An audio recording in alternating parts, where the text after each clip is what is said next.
ለቀጣዩ ትውልድ የተሻለች ሀገር ለማስረከብ በትብብር መስራት እንደሚገባ ጠቅላይ ሚኒስትር አብይ አህመድ ገለጹ።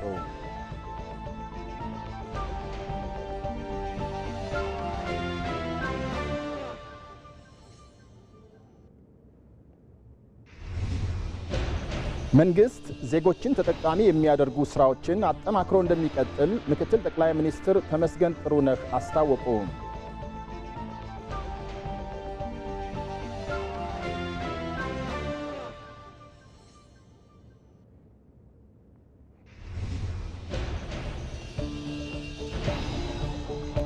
እንደ ሀገር የወል ትርክትን መገንባት ባለመቻሉ ሀገሪቱ በኩስመናና ድህነት የምትታወቅበትን ታሪክ መቀየር ሳይቻል መቆየቱ ተገለጠ።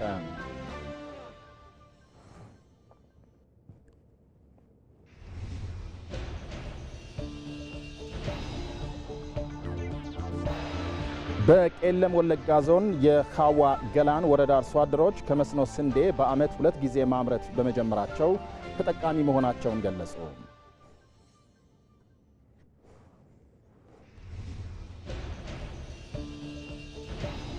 የሩሲያ ጦር በደቡባዊ ዩክሬን 2 መንደሮች መቆጣጠሩን አስታወቀ።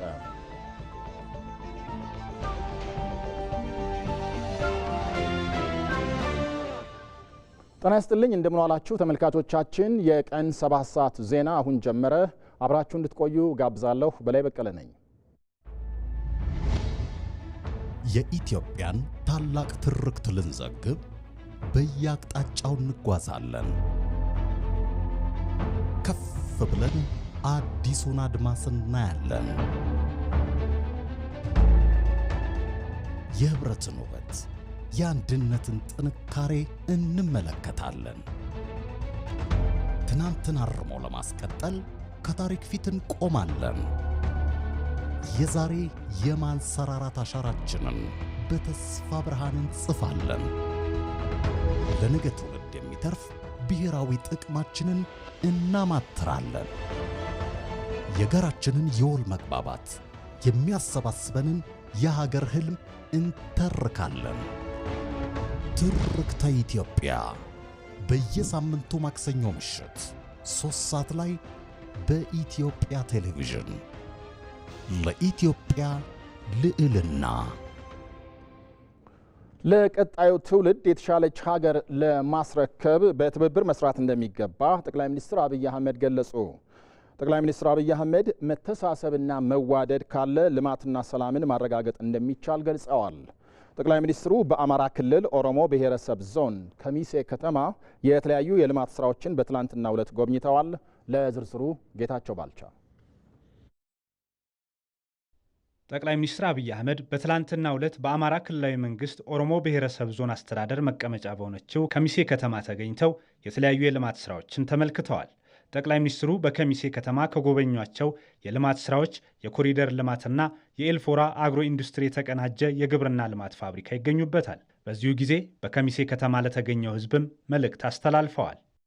ሀዊ በረዴራ ቦዴ የሮባየ ከሮስኔ ጎቹ እንደንደኝ ሀዊ በረዴራ ቦዴ ኢጃፍ ኢጃን isin arguu danda'uu kiyyaatti gammachuu natti dhaga'ame guddaa isin ibsu barbaada.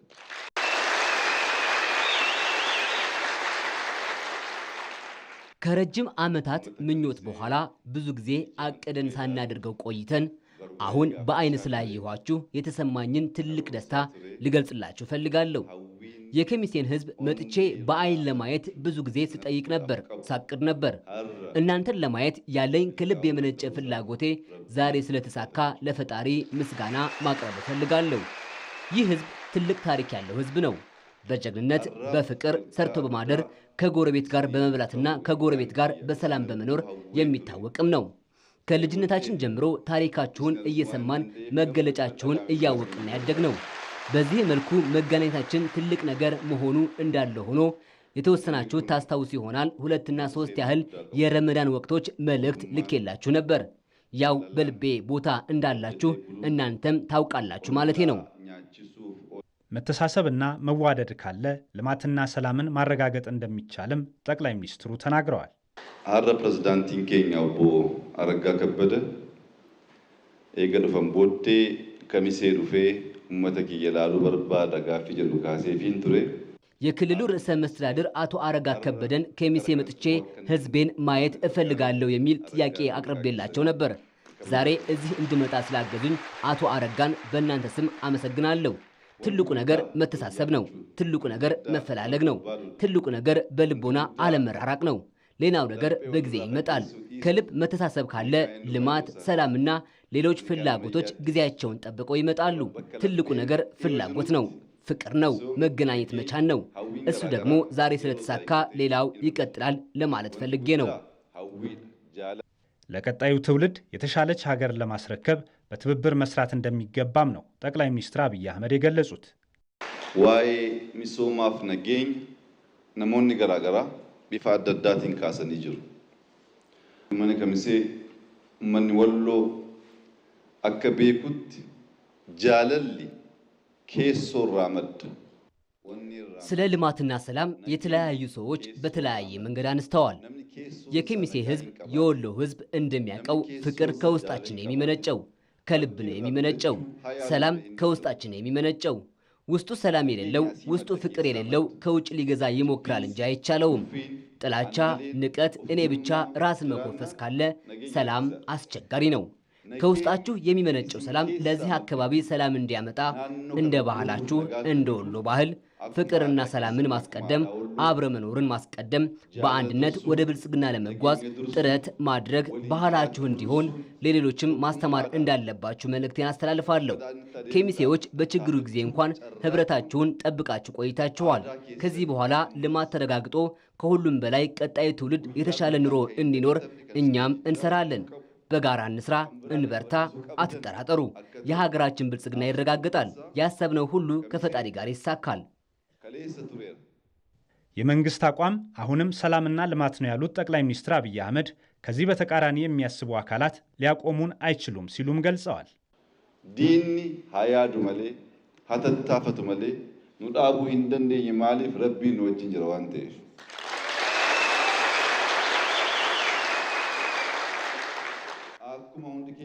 ጠላት ያስብ እንጂ ይጣር እንጂ ሊያቆመን አይችልም። ምክንያቱም ፈጣሪ ከኛ ጋር ስላለ። ሁላችሁም እንደምታውቁት መልእክታችን ሰላም ነው። በአንድነት መስራት፣ አብሮ መኖር ነው። ባህላችንም ፍላጎታችንም እቅዳችንም ይኸው ነው። እኛ የሰላምና የፍቅር መንገድ ብንመርጥም ፍቅርና አንድነትን የማይፈልጉ እኔ ብቻ በሚል ፍላጎት የተሞሉ ሌላ ነገር ሊያስቡ ይችላሉ። እነዚህ ሰዎች ግን እንደማይሳካላቸው እንዲሁም ሊያቆሙንና ሊያሸንፉን እንደማይችሉ እዚህ ለኬሚሴ ህዝብ ላረጋግጥላችሁ እፈልጋለሁ። ጥርጣሬን ከውስጣችሁ አውጡ። አንድነታችሁን ጠብቁ። ፍቅራችሁን ጠብቁ። ከወሎ የሚመነጭ ፍቅር ለመላ ኢትዮጵያ ስለሚበቃ የጀመርነው መንገድ በጋራ የተሳካ እንዲሆን ምኞቴን ልገልጽላችሁ እፈልጋለሁ። ጃለለ ኬሰን ኤገዳ ጃለሊ ወሎ ራመዱ ኢትዮጵያ ጉቱ ፋንጎ። ተመልካቾቻችን ጠቅላይ ሚኒስትር አብይ አህመድ በዚሁ በኬሚሴ ከተማ የኮሪደር ልማት ጎብኝተዋል። ይህንኑ በተንቀሳቃሽ ምስል ተከታትለን እንመለሳለን።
መንግስት ዜጎችን ተጠቃሚ የሚያደርጉ ስራዎችን አጠናክሮ እንደሚቀጥል ምክትል ጠቅላይ ሚኒስትር ተመስገን ጥሩነህ ገለጹ።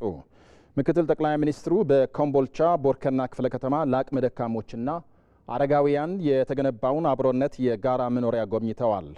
በዚህ ጉዳይ ላይ ተጨማሪ መረጃ ሊያደርሰን በስፍራው የሚገኘው ሪፖርተራችን አሸናፊ እንዳለ በቀጥታ መስመር ላይ ይገኛል። አሸናፊ አመሰግናለሁ። እስቲ ምክትል ጠቅላይ ሚኒስትሩን ጨምሮ ድጋፍ የተደረገላቸው ግለሰቦች ምን አሉ? አመሰግናለሁ። በኮምቦልቻ ከተማ በዚህ አሁን በምንገኝበት ደግሞ በቦርከና ክፍለ ከተማ ውስጥ የተገነባው ይህ የጋራ መኖሪያ ቤት ከዚህ ቀደም በተለያዩ ችግሮች ውስጥ ለሚገኙ አዛውንቶች፣ አቅመ ደካማዎች የተገነባ ነው። ምክትል ጠቅላይ ሚኒስትር ተመስገን ጥሩነህም በዚህ በስፍራው መጥተው አጠቃላይ ህይወታቸው፣ ኑሯቸው ምን ይመስላል የሚለውን ተመልክተዋል። ከተሰጣቸው ድጋፍ ከተደረገላቸው ሰዎች ጋር እንዲሁ ሲነጋገሩ ነበር። ድጋፍ የተደረገላቸው ሰዎች ከዚህ ቀደም ከነበሩበት ህይወት ጋር ፈጽሞ የማይነጻጸር መኖሪያ ቤት እንደተሰጣቸውና ለዚህም መንግስትን እንደሚያመሰግኑ ነግረዋቸዋል። ምክትል ጠቅላይ ሚኒስትር ተመስገን ጥሩነህም ይህ የተሰራው ነገር የተለየ ትልቅ ነገር ሆኖ አይደለም፣ ከዚህ ቀደም ከነበሩበት አንጻር ሲስተያይ የተሻለ ሊሆን ይችላል እንጂ አጠቃላይ ለህዝባችን የሚያስፈልገውን ነገር የተሻለ ነገር እየሰራን ነው የምንገኘው። ስለዚህ አሁን ላይ ከዚህ ቀደም ከነበሩበት ሲታይ ጥሩ ሊሆን ይችላል፣ ቀጣይ የሚሟሉ ነገሮችንም ጭምር መንግስት ያሟላል ብለዋል። አጠቃላይ መንግስት ከለውጡ ማግስት ወዲህ እየሰራቸው ያሉ ስራዎች ሰው ተኮር ናቸው፣ የማህበረሰቡን ህይወት የሚቀይሩ ናቸው። ስለዚህ እነዚህን ስራዎች አጠናክረን እንቀጥላለን ሲሉም ተናግረዋል። በዚህ አካባቢ ላይ ምክትል ጠቅላይ ሚኒስትሩ ካነሱት ሀሳብ በተጨማሪ እኔም ሰዎችን ለማነጋገር ሞክሬ ነበር። አብዛኞቹ ህይወታቸው በኪራይ ቤት ውስጥ ህይወታቸውን ይመሩ የነበሩ ናቸው። አንዳንዶቹ ደግሞ ታማሚዎች ናቸው። ለሀገር ብዙ ዋጋ የከፈሉ ሰዎች ናቸው። ስለዚህ ከዚህ ቀደም የነበራቸው ህይወት በጣም ከእጅ ወደ አፍ የነበረና ህይወታቸው አደጋ ላይ የነበረ፣ አንዳንዶቹም ጎዳና ከመውጣት ያልተናነሰ ህይወት እንደነበራቸው ነው የተናገሩት። ዛሬ ላይ ግን እንደዚህ አይነት መኖሪያ ቤት ስለተሰጣቸው ከፍተኛ የሆነ ደስታ ላይ ነው የሚገኙት። ስለዚህም ምክትል ጠቅላይ ሚኒስትሩ ከዚህ በኋላ በተለይ መስራት የሚችሉ ሰዎች በአቅማቸው የዕለት ጉርሳቸውን እንኳን ለማግኘት በተቻለ መጠን የሰው እጅን ከመጠበቅ ይልቅ መስራት የሚችሉባቸው ነገሮችን ቢያደርጉ መልካም እንደሆነ ነግረዋቸዋል። አጠቃላይ በዕለቱ የተነሱ ሀሳቦች ይህን ነው የሚመስሉት። እንደ ሀገር የወል ትርክትን መገንባት ባለመቻሉ ሀገሪቱ በኩስመናና ድህነት የምትታወቅበትን ታሪክ መቀየር ሳይቻል መቆየቱ ተገለጠ። እኔ ብቻን ያስቀደመ ነጣጣይ ትርክት ለጠላቶች በር ከፍቶ መቆየቱም ነው የተነገረው። ለዝርዝሩ ሀብታሙ ተክለስላሴ።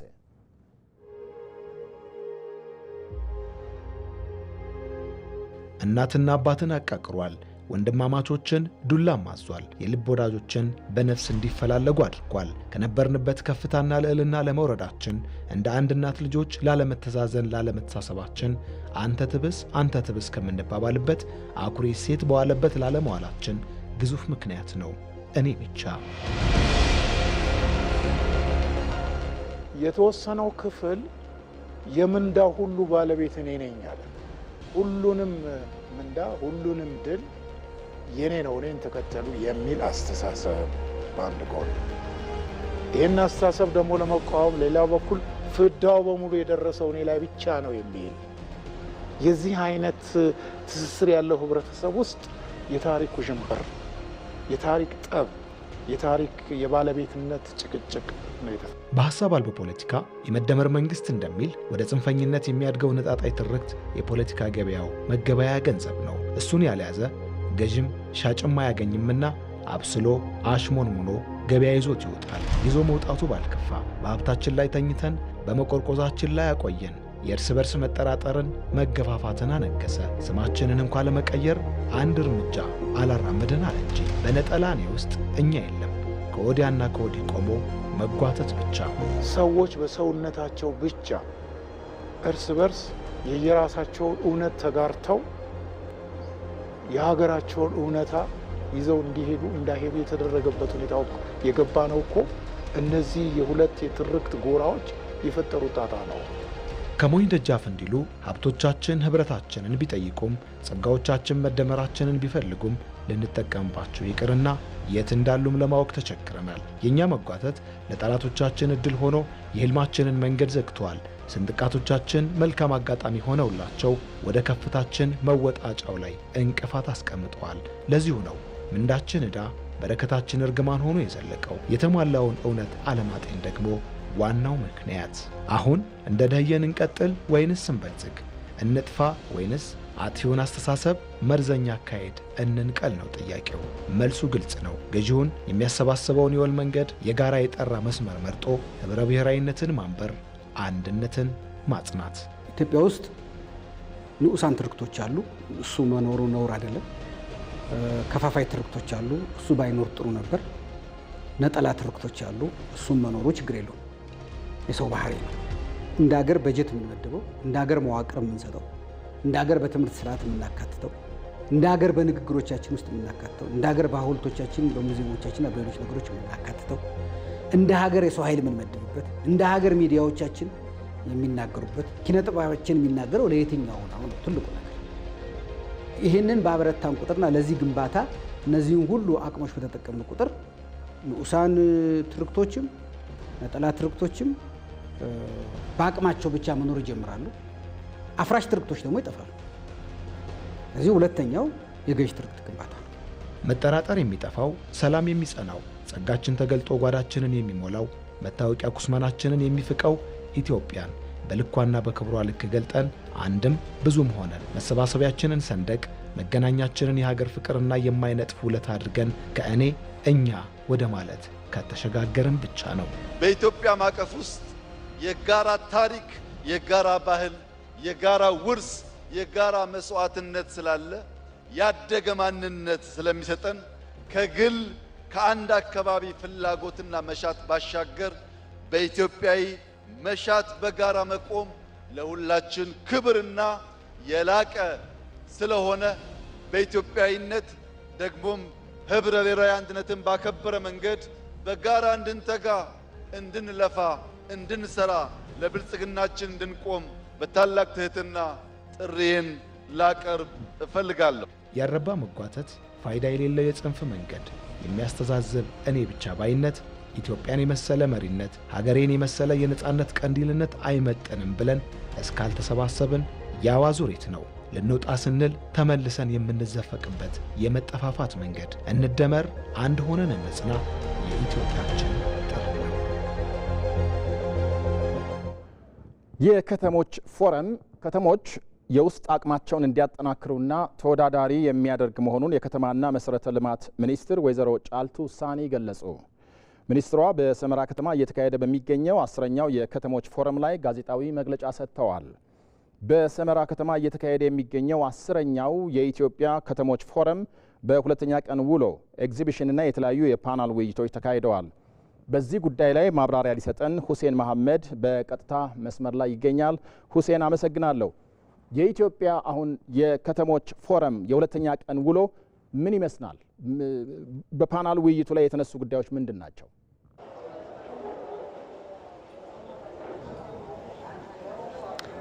አመሰግናለሁ በላይ። እንግዲህ የኢትዮጵያ የከተሞች ፎረም በአፋር ክልል ዋና ከተማ ሰመራ የኢትዮጵያ ከተሞች እድገት ለኢትዮጵያ ልህቀት በሚል መሪ ቃል በትናንትናው ዕለት መጀመሩ ይታወቃል። ትላንት ከሰዓት ጀምሮ ነው የፓናል ውይይቱ በተለያየ መርሃ ግብር ሲካሄድ የዋለው።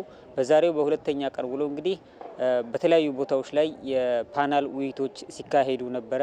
ለከተማ መስተዳድሮች፣ ለተለያዩ ለከተማ መስተዳድሮች እንዲሁም ለመንግስት ከፍተኛ የስራ ኃላፊዎች፣ ለባለድርሻ አካላት፣ በዚህ ዘርፍ ላይ የሚሰሩ ባለድርሻ አካላት በተለይ የከተማ ልማት ዘርፉን ለማሳደግና ሰፊ ስራዎችን ለመስራት ያለመ የዓለም አቀፍ ተሞክሮዎችን መሰረት ያደረገ የፓናል ውይይቶች ነው ሲካሄዱ የቆዩት። በተለይ ደግሞ የኢትዮጵያ ከተሞች ይሄ 30-40 የሚባሉ ፕላንን ከዚህ በፊት ሳይጠቀሙ መቆየታቸውና የመንገድ ማስፋፊያ አካባቢዎች ላይ ወደ መንገድ ተጠግተው እንዲሁም ደግሞ ፕላኑን ጠብቀው ባለመሰራታቸው አሁን ላይ የከተሞች እድገት ለማዘመን በሚሰሩ ስራዎች ላይ የተለያዩ ተግዳሮቶች እንዳሉ ይታወቃል። በቀጣይ እነዚህን ችግሮች ለመፍታት የሚሰሩ ከተሞች ሲለሙ ይህንን ታሳቢ በማድረግና ለሁሉም ለህብረተሰቡም፣ ለኢኮኖሚም፣ ለሁሉም ነገር መሰረት ያደረገ ጥራት ያለው ፕላንን መሰረት ያደረገ ስራ እንዲሰሩ ያለመ ፓናል ውይይቶች ነው ሲካሄዱ የቆዩት። ይህንን በማስመልከት እንግዲህ የኢትዮጵያ ከተማና መሰረተ ልማት ሚኒስትር ወይዘሮ ጫልቱ ሳኒ ይህን በማስመልከት ዛሬ መግለጫ ሰጥቷል። በዚህ መግለጫ ላይ እንግዲህ ሚኒስትሯ እንዳነሱት በተለይ የከተማ ልማት ዘርፉን ለማሳደግ በተሰሩ ስራዎች በተለይ በኮሪደር ልማት ከተሞች ለህብረተሰቡ ምቹ አካባቢ ከማፍጠር በዘለለ ለሀገራችንም ለኢትዮጵያም ጥሩ ገጽታ እንዲኖራቸው ቱሪስቶችን ከመሳብ ኢንቨስትመንትን ከማሳደግ አኳያ ኢንዱስትሪን ከማሳደግ አኳያ እንዲሁም ደግሞ በተለይ ወደ ኢትዮጵያ የሚገቡ የነበሩ ተተኪ ምርቶችን ከማስቀረት አኳያ ሰፊ ስራዎች መከናወናቸው ነው የተሰሩት። እንዲሁም ደግሞ በኮሪደር ልማት በአዲስ አበባ የተጀመረው የኮሪደር ልማት ከአዲስ አበባ አልፎ ከ73 በላይ የሆኑ ከተሞች ላይ ተግባራዊ በማድረግ ትላልቅ ለውጦች መገኘቱን ነው እንግዲህ ያነሱት። እንዲሁም ደግሞ ከተሞች ያላቸውን የውስጥ አቅም በማጠናከር እንዲሁም ደግሞ በተለይ የራሳቸውን ከተማ እንዲያሳድጉና ሰፊ ስራዎች እንዲሰሩ ማስቻሉን ነው እንግዲህ ይህ ከተሞች ፎረም መዘጋጀቱ የጠቀመው ብለዋል። በአጠቃላይ በዚህ መርሃ ግብር ላይ እንግዲህ እንዲሳተፉ ከታቀዱ 150 ከተሞች ውስጥ 143ቱ ተመዝግበው በዚህ ፎረም ላይ እየተሳተፉ እንደሚገኙ ነው ሚኒስትሯ ያነሱት። እንዲሁም ደግሞ በዚህ ኤግዚቢሽን ውስጥ ደግሞ 7000 የሚሆኑ የኤግዚቢሽን አቅራቢዎች እየተሳተፉ እንደሚገኙ ሚኒስትሯ አንስታለች። በቀጣይ ደግሞ ይህ ፎረም በማጠናከር ከተሞች የውስጥ እህትማማቾቻቸውን ግንኙነታቸውን በማጠናከር የገበያ ትስስራቸውን በማጠናከር በስፋት እንዲሰሩ ነው በትኩረት እንደሚሰራ ነው የተገለጸው። እንዲሁም ደግሞ የከተሞቹን የውስጥ ገበያ የከተማ ገበያን ከማሳደግ አኳያ በስፋት እንደሚሰራና ይህ ፎረም ደግሞ በቀጣይ በዚህ መሰረት ትኩረት አድርጎ እንደሚሰራ እንዲሁም ደግሞ በከተማ ልማት ዘርፍ ላይ በተሰሩ ስራዎች መንግስትም ለዚህ ዘርፍ ሰፊ ትኩረት በመስጠት ለዜጎች የስራ ዕድል ፈጠራን በሰፊው በማመቻቸት ትልቅ አቅም መፍጠሩና የህብረተሰቡን ኑሮ መቀነስ መቻሉን ነው ያነሱት። አጠቃላይ በዚህ መርሃ ግብር በቀጣይ ከተሞች ተወዳዳሪ እንዲሆኑ ያላቸውን ሀብት እንዲያስተዋውቁ ለውድድር እንዲቀርቡና ተሸላሚ እንዲሆኑ በቀሩት ቀናቶች እንደሚዘጋጅና በቀጣይ ደግሞ ይህን መርሃ ግብር የሚያዘጋጅ ከተማም እንደሚመረጥ ነው የተገለጸው። አጠቃላይ መርሃ ግብሩ ከተሞች የእርስ በራስ ግንኙነታቸውን በማጠናከር እንዲሁም ደግሞ ያላቸውን ሀብት በማስተዋወቅና ሰፊ ስራዎች በንቃት በሞራል እየተሳተፉ እንደሚገኙ ነው መመልከት የቻልነው። አጠቃላይ በሁለተኛው ቀን ውለው ያለው ሂደትና መርሃ ግብር ይህን ይመስላል። በላይ አመሰግናለሁ። መልካም ሁሴን፣ አመሰግናለሁ።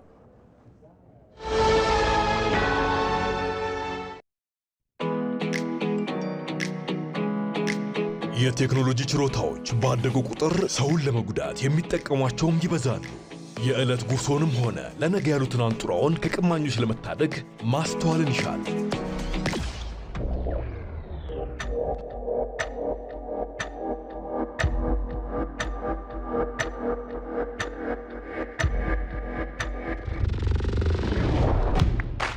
ማንኛውንም መተግበሪያ ከአፕ ስቶርና ከፕሌይ ስቶር ብቻ በማውረድ የተቀበሉት ብር አካውንት ውስጥ መግባቱን በማረጋገጥ አጠራጣሪ ማስፈንጠሪያዎችን ወይንም ሊንኮችን ባለመንካት ያልተረጋገጠ የማህበራዊ ሚዲያ ንግድ ላይ ባለመሳተፍና የሐሰት ማስታወቂያዎችን ባለማመን ራስዎን ከመጭበርበር ይታደጉ። የኢትዮጵያ ንግድ ባንክ ሁሌም የሚተማመኑበት ባንክ። የባሌ ዞን በዓመት ከ800 ሺህ በላይ ሄክታር መሬት ላይ የተለያዩ ሰብሎችን የማልማት አቅም እንዳለው ተገለጠ። በዞኑ በዘንድሮ መኸር ወቅት ስንዴ በኩታ ገጠም 335 ሺህ በላይ ሄክታር መሬት እህል ማልማት ተችሏል። ለዝርዝሩ አቤል ሙልጌታ። የመደመር መንግስት መጽሐፍ ኢትዮጵያን አፍሪካዊት የብልጽግና ተምሳሌት የማድረግ ህልም የሚጨበጥ ህልም ነው ብሎ ያምናል። በተለይ ከፍተኛውን የህዝብ ቁጥርና የመሬት ስፋትን የሚሸፍነውን የገጠሩን ህዝብ ማሻገር እንደሚገባም ያስቀምጣል። የገጠሩን የኢኮኖሚ እምቅ አቅም በፍጥነትና በፈጠራ ማንቀሳቀስ አርሶ አደሩንና አርብቶ አደሩን ማዕከል ያደረገ የልማት ስራ ሊኖር እንደሚገባ በማስቀመጥም በአጠቃላይ ግብርናውን በከፍተኛ ትኩረት ዘመናዊነትን እንዲላበስ መስራት የግድ መሆኑንም በመጽሐፉ ተመላክቷል። በመሆኑም በኦሮሚያ ክልል የባሌ ዞን አርሶ አደሮች ደግሞ ለመንግስት እቅድ እየቀረበ ዘመናዊ ግብርናን እያከናወኑም ይገኛል። ዞኑ በግብርና ከፍተኛ የሆነ እምቅ አቅም ያለውም ነው። በዓመትም እስከ 800 ሺህ ሄክታር መሬት በዞኑ በግብርና ልማትም ይሸፈናል። በክረምት ወደ 583 ሺህ ሄክታር በላይ ነው የምናመርተው። በበልግ ደግሞ ከ256 ሺህ ሄክታር በላይ ነው የምናመርተው። እዚህ መሀል በሚገኙ ቦታዎች ወራቶች ደግሞ በመስኖ 188 ሺህ ሄክታር ይለማል። በአጠቃላይ ከ800 ሺህ ሄክታር በላይ የሚያለማ ዞን ነው። በምርቱ በኩል ስናስብ ደግሞ ከ22 ሚሊዮን ኩንታል በላይ ለሀገራችን ኮንትሪቢዩት የሚያደርግ ዞን ነው ማለት። በሜካናይዝድና ኩታ ገጠም እየለማ ያለ የስንዴ እርሻ በዞኑ የአርሶ አደሩን ሕይወት እየለወጠም ይገኛል። በባሌ ዞን ሲናና ወረዳ ሻሎ ቀበሌ የሚገኙ አርሶ አደሮች ዘመናዊ አስተራረስን በመጠቀም ያለሙት ግብርና ትርጉም ያለው ለውጥ በኑሯቸው ላይ ማሳይቷቸዋል።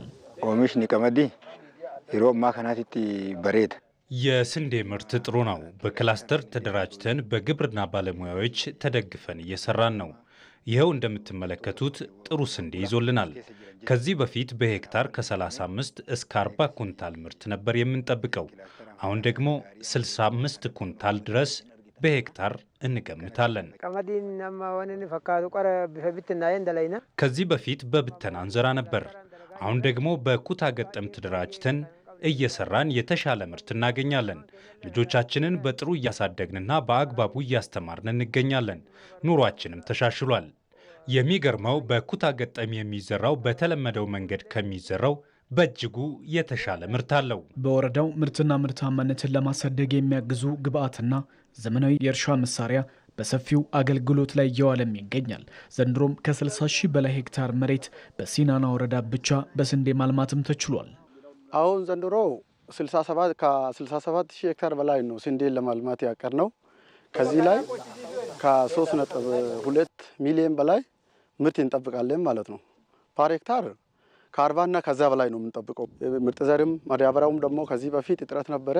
አሁን ግን ሁለቱን ዓመት በተከታታይ ጭራሽ እጥረት የሚባል ነገር የለም እንደ ወረዳችን ማለት ነው። የአርሶ አደሩ ኑሮ በጥሩ ሁኔታ እየተለወጠና እየተሻሻለ ነው አሁን በዚህን ሰዓት ማለት ነው። በዞኑ 335 ሺህ ሄክታር መሬት በዘንድሮ የክረምት መኸር ወቅት ብቻ የለማ ሲሆን በአንዳንድ ቦታዎች ላይ በሄክታር 80 ኩንታል ድረስ ምርት የሚገኝበትም ዞን ነው። በክላስተር መስራት ከጀመርን በኋላ እስከ 80-90 ኩንታል የሚያገኝበት አጋጣሚ አለ። በብዛት አርሶ አደራችን ስንዴ ላይ ትኩረት አድርጎ ስለሚሰራ አንደኛ ሲዘራ በጥንቃቄ በተሞላበት በአንድ ላይ ነው የሚዘሩት፣ አንድ ላይ ነው የሚያርሱት። እየበዛ ያለው ፉዛሬም በሽታ የሚባል አለ። እሱንም ለመቆጣጠር አንዴ ነው የሚረጩት፣ አንዴ ነው የሚኮታተሉት። ስለዚህ ዘንድሮም በዘራ ነው ወደ 334 ሺህ ሄክታር በላይ ጥሩ ውጤት እናገኛለን ብለን ነው እየሰራን። መንግስት የምግብ ዋስትናን ለማረጋገጥ በግብርናው ክፍለ ኢኮኖሚ በርካታ ኢኒሼቲቮችን ተግባራዊ አድርጎ አሁን ላይ ስንዴን ወደ ሀገር ውስጥ ከማስገባት ይልቅ ለውጭ ገበያ እስከ ማቅረብም አቅምንም ፈጥሯል። ባሌን የመሳሰሉ ከፍተኛ የስንዴ ምርት አምራች አካባቢዎች ደግሞ አሁንም በመስኖ ለመደገፍ ወልመልን የመሰሉ የመስኖ ፕሮጀክቶችን አጠናቆም መንግስት ወደ ስራ አስገብቶም ይገኛል። በቤንሻንጉል ጉሙዝ ክልል ህብረተሰቡን የልማት ተጠቃሚ የማድረግ ስራ ተጠናክሮ እንደሚቀጥል ርዕሰ መስተዳድር አቶ አሻድሊ ሐሰን ገለጹ። ርዕሰ መስተዳድሩ በአሶሳ ዞን ኡራ ወረዳ አነስተኛ የመስኖ ግድብ ግንባታን አስጀምረዋል። የህብረተሰቡን የልማት ተጠቃሚነት ለማረጋገጥ እየተካሄዱ ያሉ ስራዎች ተጠናክረው እንደሚቀጥሉ ርዕሰ መስተዳድሩ በዚህ ወቅት አስታውቀዋል። በምግብ ራስን ለመቻል በወረዳው የተጀመረው የመስኖ ግንባታ ከፍተኛ ሚና የሚጫወት መሆኑንም ጠቅሰዋል። የመስኖ ፕሮጀክቱ 169 ሚሊዮን ብር ወጪ የሚጠይቅ ሲሆን ግንባታው ሲጠናቀቅ 150 ሄክታር መሬት እንደሚያለማና ከ300 በላይ አርሶ አደሮች ተጠቃሚ እንደሚያደርግ ይጠበቃል። ዘገባው የሪፖርተራችን ነስረዲን ሐሚድ ነው።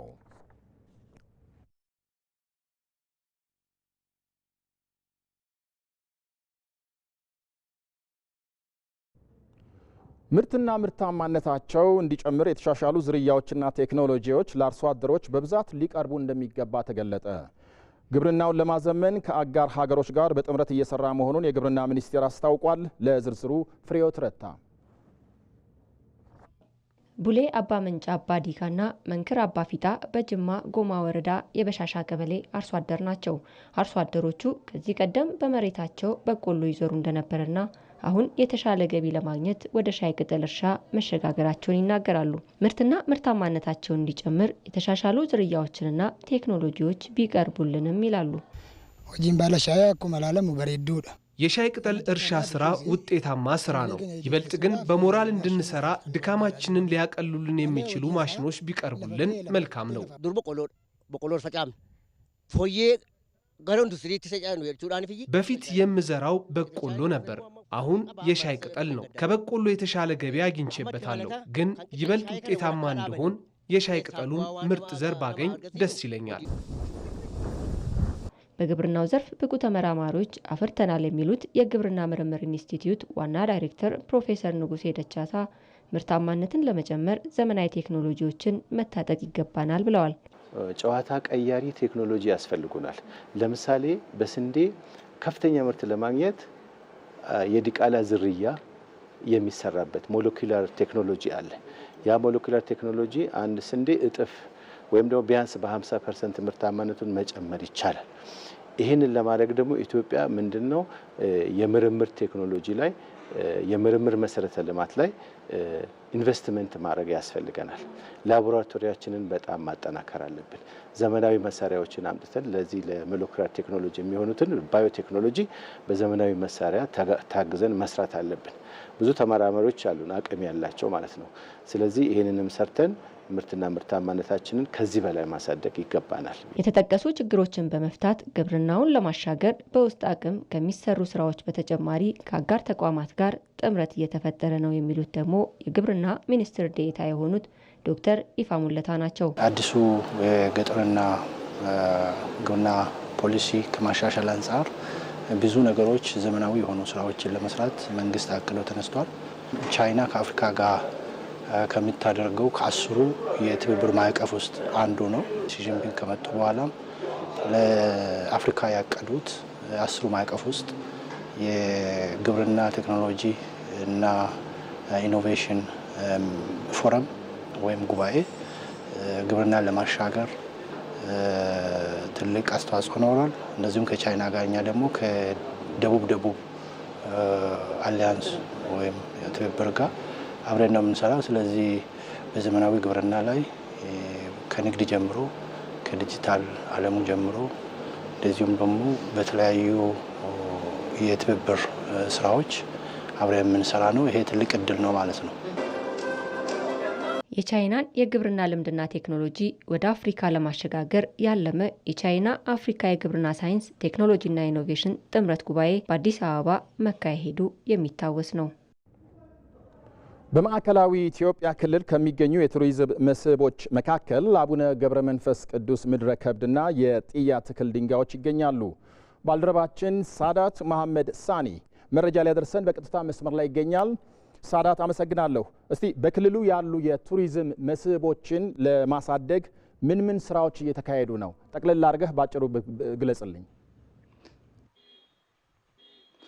አመሰግናለሁ። እንግዲህ ምድረ ከብድ አቡነ ገብረ መንፈስ ቅዱስ ገዳም እንገኛለን። አሁን በዚህ ገዳም ውስጥ እንግዲህ እድሜያቸው ገዘፍ ያሉ ዛፎችን እናገኛለን። እንደዚሁም ቤተክርስቲያኑም ገዳሙም ከተመሰረተ ወደ 600 ዓመት እንደሚሆን አባቶች ነግረውናል። ከዚህ ባሻገር ማለት ነው በገዳም ውስጥ እደ ጥበብ ስራዎች በተለያየ አባቶች ይሰራሉ እዚህ ቦታ ላይ። ከዚህም ባሻገር የማር ምርትም ለአካባቢው ህብረተሰብ የሚያቀርቡ ሲሆን ገዳሙ አካባቢው ላይ የሚገኙ ማህበረሰቦች በቱሪዝም ንቁ እንዲሆኑ እንዲሁም በቱሪዝም ውስጥ ያላቸውን ተሳትፎ እንዲያሳድጉ የበኩሉን ጥረት እያደረገ ነው። ሌላው ያየነው የጥያ ትክል ድንጋይ ነው። በጥያ ትክል ድንጋይ አካባቢ የሎጅ እየተሰራ ነው። ትክል ድንጋዩ ረጅም ዓመት የቆየ የ900 ዓመት ትክል ድንጋይ ነው እዛ አካባቢ ያየ ነው።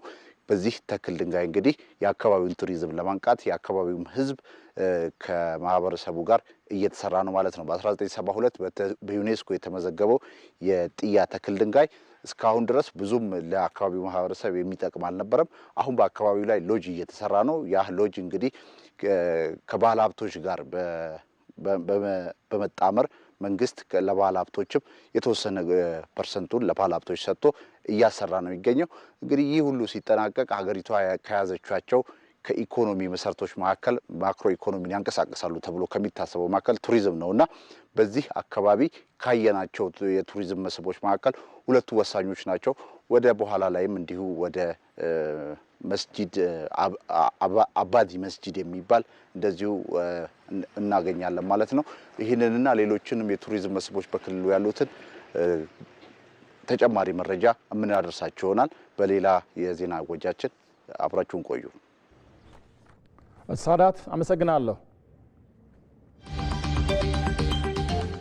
ኢትዮ መልህቅ በብሔራዊ ጥቅም በህብረ ብሔራዊ አንድነትና ገዥ ትርክት በሀገሪቱ ሁለንተናዊ እድገት በብልጽግናና ከፍታ የሀገሪቱን የማንሰራራት ዘመን በባህር በር ጉዳይ በወቅታዊና ሀገራዊ ቀጠናዊ ጉዳዮች ላይ ያተኮረ ዝግጅት ዘውትር ሰኞ ሮብና አርብ ከምሽቱ 3 ሰዓት ጀምሮ በኢትዮጵያ ቴሌቪዥንና በኢቢሲ ዶት ስትሪም የማህበራዊ ትስስር ገጾች ላይ መተላለፍ ይጀምራል።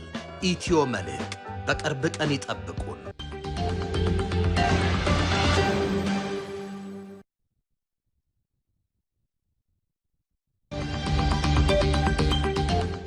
ኢትዮ መልህቅ በብሔራዊ ጥቅም በህብረ ብሔራዊ አንድነትና ገዥ ትርክት በሀገሪቱ ሁለንተናዊ እድገት በብልጽግናና ከፍታ የሀገሪቱን የማንሰራራት ዘመን በባህር በር ጉዳይ በወቅታዊና ሀገራዊ ቀጠናዊ ጉዳዮች ላይ ያተኮረ ዝግጅት ዘውትር ሰኞ ሮብና አርብ ከምሽቱ 3 ሰዓት ጀምሮ በኢትዮጵያ ቴሌቪዥንና በኢቢሲ ዶት ስትሪም የማህበራዊ ትስስር ገጾች ላይ መተላለፍ ይጀምራል።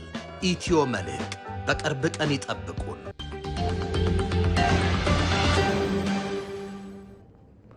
በመኸር አዝመራ ካለሙት የሩዝ ማሳ የተሻለ ምርት እያሰባሰቡ እንደሚገኙ በደቡብ ምዕራብ ኢትዮጵያ ክልል የሸካ ዞን አርሶ አደሮች ገለጹ። በክልሉ የሩዝ ምርታማነትን ከፍ ለማድረግ የሚያስችል የተቀናጀ ስራ እያከናወኑ እንደሚገኝ የክልሉ ግብርና ቢሮ አስታውቋል። ለዝርዝሩ ሰለሞን ባረና። በደቡብ ምዕራብ ኢትዮጵያ ህዝቦች ክልል ከ150 ሺህ ሄክታር በላይ ለሩዝ ምርት ምቹና ተስማሚ የሆነ መሬት እንደሚገኝ ተለይቶ እየተሰራበት ይገኛል። በክልሉ ሸካ ዞን የኪ ወረዳ ኩራ ቀበሌ የሚገኙ 95 አርሶ አደሮች ከ150 ሄክታር በላይ በሆነ መሬት ያለሙትን የሩዝ ምርት በማሰባሰብ ላይ ናቸው። አርሶ አደሮቹ እንደሚሉት ከውጪ በከፍተኛ ሀብት የሚገቡ ምርቶችን በሀገር ውስጥ ለመተካት የሚደረገውን ጥረት ለማገዝና በሂደቱም ድህነትን ታሪክ ለማድረግ ተቀናጅተው በመንቀሳቀስ ላይ ይገኛሉ። መሬት እያለን ጉልበት እያለን ሁሉ ነገር እያለን ደክሞን እኛ ስንዴን ለምን ነበር፣ ሩዝን ለምን ነበር። ከዛ ልመና እኛ እንወጣለን ለራሳችን። ይሄ እግዚአብሔር ይመስገን እንኳን ለማንም ይተርፋል፣ እንኳን ለኛ ቀርቶ ለወረዳው ህዝብ ይተርፋል። አሁን ዘንድሮ የተመረተው ሩዝ 4 ሄክታር ቦታ አለብኝ፣ ግን ድሮ በቆሎ ነበረ። ከበቆሎውን የተሻለ ሩዝ ዘርተን ከበቆሎ ትንሽ ከፍተኛ ውጤት እያመጣን ነው። ከሩዝ ለቀለብም ብዙ አግኝተናል። አሁን ያያችሁት ነው የሚታጨደው ከ100 ኩንታል በላይ አገኛለሁ ብዬ ያሰብኩት ነው። ደግሞ 60 ኩንታል ቤት አስከብቻለሁ። አርሶ አደሮቹ የፈጠሩት የስራ ጥምረት ተግባራትን በጋራ ማከናወን እንዲችሉ ምቹ ሁኔታን እንደፈጠረላቸው ማብራርተዋል። ይኸው ዘንድሮ በዳቦ አድርገን ይኸው እየሰራን ነን። አረሚ እንደዛ ነው የምንሰራ። ይኸው አጭድም እንደዛ ነው፣ ውቅያም ደግሞ እንደዛ ነው የምንሰራ። በጣም እንዲህ አይነት ትብብር ካለ እናም ሁላችንም ልውጥ ያለን ብለን ያስባል። የየኪ ወረዳ ዋና አስተዳዳሪ አቶ ዳዊት ተሰማ በበኩላቸው በወረዳው በሩዝ ምርት ሂደት የተገኘውን ምርጥ ተሞክሮም ወደ ሁሉም አካባቢዎች ለማስፋፋት የተቀናጀ ስራ እየተሰራ ይገኛል ብለዋል። ኩታ ገጠም እርሻዎቻችን በብዛት እየተስፋፋ ይገኛል ማለት ነው። ስለዚህ እነዚህ ክላስተሮች ሌላው መጥቶ ልምድ ወስዶ ወደ ሁሉም ቀበሌዎች ላይ በ23ቱም ገጠር ቀበሌዎቻችን ላይ እንዲሰፋ በግብርናና በአስተዳደር ቅንጅት ባለሙያዎችን የመስክ ምልከታም ጭምር እንዲያደርጉ በዚህ መኸር ላይ እየሰራን እንገኛለን ማለት ነው። የደቡብ ምዕራብ ኢትዮጵያ ህዝቦች ክልል ምክትል ርዕሰ መስተዳድርና የግብርና ቢሮ ኃላፊ አቶ ማስረሻ በላቸው በክልሉ ልዩ ትኩረት ተሰጥቶ እየተመረተ የሚገኘውን የሩዝ እርሻ ይበልጥ ለማሳደግ አስፈላጊው ጥረት እየተደረገ እንደሚገኝ አስረድተዋል። ባለፉት ዓመታት ውስጥ እምብዛም ያልተለመደ ነው በእኛ ክልል ነባራዊ ሁኔታ እንደምታዩት። አሁን ላይ ግን ይሄን ፖቴንሻል ከለየም በኋላ ልዩ ትኩረት ሰጥተን መስራት በመቻላችን አርሶ አደሮቻችን በከፍተኛ ሁኔታ እየተጠቀሙ ያለበት ሁኔታ አለ። ለወደፊቱ ሰፋ አድርገን መስራት ይቻለን ዘንድ ራሱን አስችለን ኢኒሼቲቭ ፕላንን ማዘጋጅተን በተለየ ኢንተርቬንሽን ሩዝ ላይ ገብተን መደገፍ አለብን ብለን እንቅስቃሴ ጀምረናል። ለወደፊቱ ብዙ ስራ ተሰርቶበት የተሻለ ምርት በመገኘት በቡና እንደምንታወቀው በበቆሎ በዚህ በፍራፍሬ እንደምንታወቀው ሁሉ በሩዝ ፊት ለፊት መውጣት የምንችልበትን እድል እያመቻቸን የመጣንበትና አርሶ አደሮቻችንም ይሄን ለምደው እየሰሩ ያለበት ሁኔታ ነው ያለው። አሁን እኛ በተገኘንበት በሸካ ዞን የኪ ወረዳም ኩራ ቀበሌ ማንጁራ በሚባል ንዑስ በኩታ ገጠም የአስተራረስ ዘዴ ያለሙትን የሩዝ ማሳም በሚገባ ተንከባክበው አሁን ላይ ምርቱን በማሰባሰብ ላይ ይገኛሉ።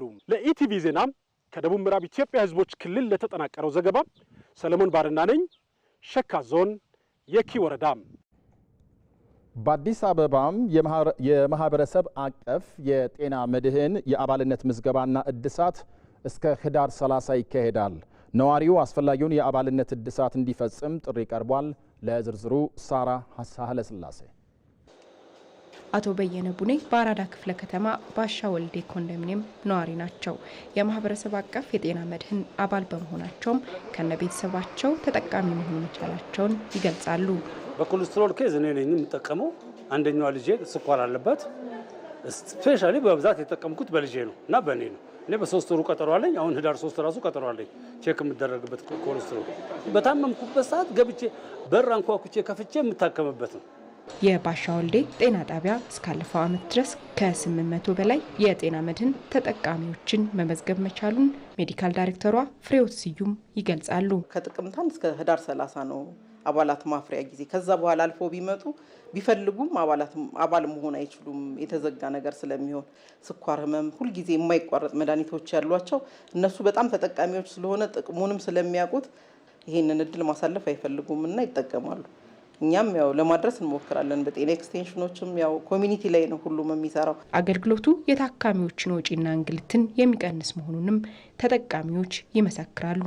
ይሁንና የመድኃኒት አቅርቦት ላይ ይበልጥ ሊሰራበት ይገባል ሲሉ ይናገራሉ። ጤና መድን ስጠቀም 1 ዓመቴ ነው አሁን የተጠቀምኩት። ጥሩ ነው። ዋናው ትልቁ ነገር ያልጋ ነፃ መሆኑ።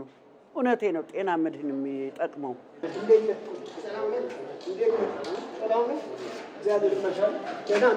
በአብዛኛውን ጥቁር አንበሳ ነው የምታከመው። ከጥቁር አንበሳ መድኃኒት ይታዘዝና እዛ የለም ከተባለ ወደ ኮመርስ አካባቢ ሂድ ይባላል። ኮመርስ መጋዘን አላቸው መድኃኒት 7000 6000 ብር አውጥቶ ነው መድኃኒቱ የሚገዛ። ተጨማሪ የስኳሩ እዛው ጥቁር አንበሳ ይሰጠናል። እሱን በጣም እጅግ አድርጌ ያመሰግናለሁ መንግስትን። በአዲስ አበባ ከተማ እስከ 2017 ዓ.ም ድረስ ከ2.5 ሚሊዮን በላይ የከተማዋ ነዋሪ የጤና መድህን አባል ሆኖ ተመዝግቧል ሲሉ በአዲስ አበባ ጤና ቢሮ የማህበረሰብ አቀፍ ጤና መድህን ዳይሬክቶሬት ዳይሬክተር ኢብራሂም ተካ ይገልጻሉ። የጤና ግብዓቶች አቅርቦትን ለማሻሻልም ቀድሞ ውል በመግባት እየተሰራ ነው ይላሉ። 100% አገልግሎቶች ሙሉ ይሆናሉ የሚል እንደ ቢሮ አቋም የለን። የተጓደሉትን አገልግሎቶች ግን ለማሟላት ቢሮ ኮሚትመንት ወስዶ እየሰራ ነው ያለው። አንድ ጤና ጣቢያ በዚህ ዓመት እነዚህ አይነት የሕክምና መሳሪያዎችና መድኃኒቶች ያስፈልጉኛል ብሎ ለመድኃኒትና ሕክምና መሳሪያ አገልግሎት ወይም ደግሞ ኢፒኤስኤስ ለሚባለው ኦርጋናይዜሽን ጥያቄውን ያቀርባል። በዛ መሰረት ያ ድርጅት ያቀርባል። እንደ ሀገር ነው የሚያቀርበው። በዛ መሰረት ነገሮች እየተቃለሉ ይሄዳሉ ነው። ዓመታዊ የማህበረሰብ አቀፍ የጤና መድህን አባልነት እድሳትና አዲስ ምዝገባ ከጥቅምት 1 ጀምሮ እስከ ህዳር 30 ድረስ ባለው ጊዜ እንደሚካሄድም የአዲስ አበባ ጤና ቢሮ አሳውቋል። በቄለም ወለጋ ዞን የሀዋ ገላን ወረዳ አርሶ አደሮች ከመስኖ ስንዴ በዓመት 2 ጊዜ ማምረት በመጀመራቸው ተጠቃሚ መሆናቸውን ገለጹ።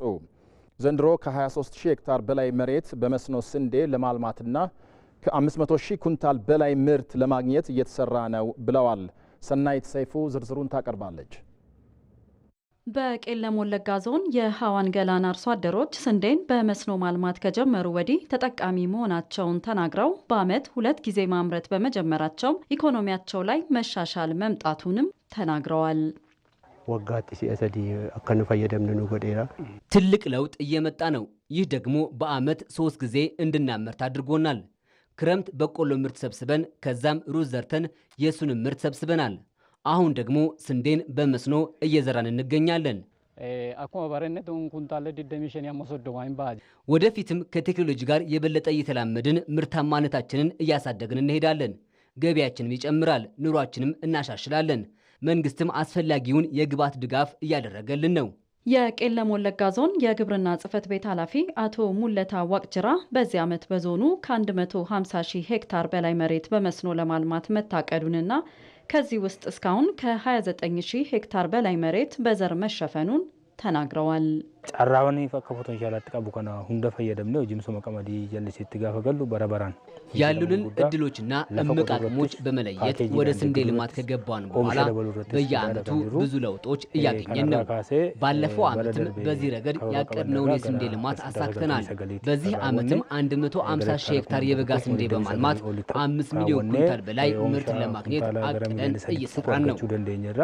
የቄለም ወለጋ ዞን አስተዳዳሪ አቶ ገመቹ ጉርሜሳ አርሶ አደሩ ከዝናብ ጥገኝነት ተላቆ በመስኖ ልማት ላይ በመሰማራቱ ውጤታማ መሆኑን ገልጸዋል። የራስና የቤተሰብን የምግብ ዋስትና ማረጋገጥ ብሎም በሀገር አቀፍ ደረጃ የምግብ ሉዓላዊነትን ማረጋገጥ ወሳኝ ነው። በዚህ ውስጥ ደግሞ የአርሶ አደሩን ገቢ ለማሳደግም በትኩረት እየተሰራ ነው። እንደ ቄለም ወለጋ ዞን ኮሚኒኬሽን ጽሕፈት ቤት ዘገባ ባለፈው ዓመት አርሶ አደሮቹ ካገኙት ምርት ከ800 ሚሊዮን ብር በላይ መቆጠባቸውን ተናግረዋል። ወደ ውጭ ዜና ስናልፍ የሩሲያ ጦር በደቡባዊ ዩክሬን 2 መንደሮች መቆጣጠሩን አስታወቀ። በዩክሬን ዛፖሬዥያ ክልል የሚገኙ 2 መንደሮች መያዙን አስታውቋል። የዩክሬን ወታደሮች የሰው ኃይል በልጦ መንደሮቹን መቆጣጠር ስለመቻሉ የሩሲያ ጦር ኃይል አስታውቋል።